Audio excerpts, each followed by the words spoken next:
Tucked away in New York City's Central Park is a refined oasis, captured as if in an earlier time.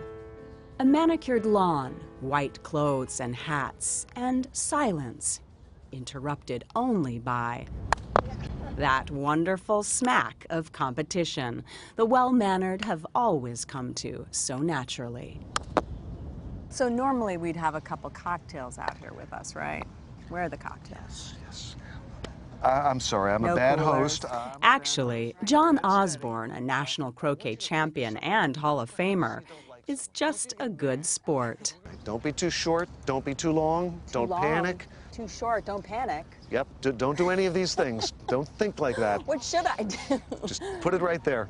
Deep breathing. Uh-oh. Snap. The rules of croquet were first formalized under the All England Croquet Club in 1868. The game mixes the skills of pool and the strategy of chess.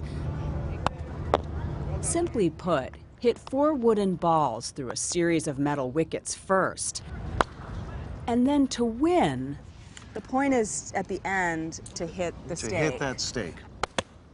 In 1967, the New York Croquet Club was one of the first created in the United States. I think on everyone's bucket list, it's to play a tournament or at least play a game in New York City. John Osborne has played here his whole life. His father, Jack, was not just a founding member. He also developed the national standard for American croquet here. In 1977, Jack founded and headed the United States Croquet Association. Do you remember those days when he was working through pulling it together? I sure do. What was that like? Players and clubs were popping up out of nowhere. The growth was phenomenal. It was popular both as a competitive and backyard game. Back in the day, you know, there's a perception that perhaps you had to be a little well-to-do to join. Did that change? That's changed a lot. When my father was getting the USCA started here, he promoted it as a sophisticated, high-class, don't come near us. If you're trying to advertise beer, don't talk to us. We're the champagne sport. These days, we'll take anybody from anywhere. Good job. One day each week, the New York Club even opens its doors to the public and gives lessons for free. Do people ever say, "Oh, crochet"? Do they? Oh, sure, I get that all the time. They say, well, where do you carry the needles? How do you get them through security? The growth of the sport has leveled off in recent years. Still, it retains its popularity among retirees. But it does have another very strong, enthusiastic following. People dress up. It's taken very seriously. It is. It's a very big event in the town of Annapolis. Annapolis is home to the Naval Academy, of course, but also to its 30-year croquet rivalry with neighboring college, St. John's. Thomas Myers graduated from St. John's in 2011. We, every year, come up with a secret costume.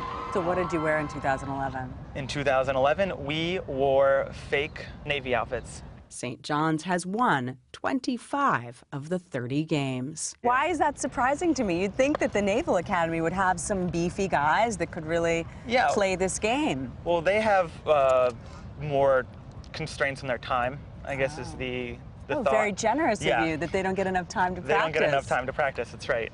Still, thousands of fans turn out. It's the largest croquet attended event. Really? Yes. They come to watch you guys? No, they come to drink. Now, how do you play well if you're drunk? Well, we practice drunk most of the time. You practice drunk? It's hard to imagine pulling off something like this, sober, let alone drunk. Hey, see how that works? That was awesome. That was awesome, wasn't it? Take a look at that again. Or look at this one. There you go.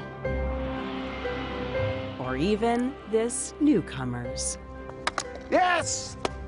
Double high five on that one. That was absolutely awesome. That's the sexiest shot in croquet I've ever seen. That is absolutely wonderful. No yelling.